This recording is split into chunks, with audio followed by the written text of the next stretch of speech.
കാത്തിരുന്ന ആ വാർത്തയെത്തി.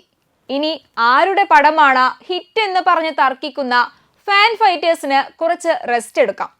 വർഷങ്ങൾക്കിപ്പുറം മമ്മൂക്കയും ലാലേട്ടനും ഒന്നിച്ചഭിനയിക്കുന്ന ചിത്രത്തിന് തുടക്കമായി.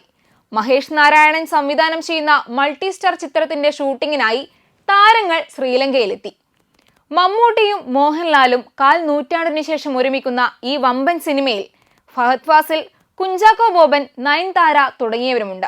ആൻഡോ ജോസഫ് പ്രൊഡ്യൂസറും CR സലീം, സുഭാഷ് ജോർജ് മാനുവൽ എന്നിവർ കോ പ്രൊഡ്യൂസർമാരുമായ ചിത്രത്തിന്റെ കഥയും തിരക്കഥയും മഹേഷ് നാരായണന്റേത് തന്നെയാണ്. ശ്രീലങ്കയ്ക്ക് പുറമെ London, Abu Dhabi, Azerbaijan, Thailand, Visakhapatnam, Hyderabad, Delhi, Kochi എന്നിവിടങ്ങളിലായി 150 ദിവസം കൊണ്ടാണ് ചിത്രം പൂർത്തിയാകുക. ഏറെ പ്രതീക്ഷയോടെ സിനിമയ്ക്കായുള്ള കാത്തിരിപ്പിലാണ് ഇനി ആരാധകർ.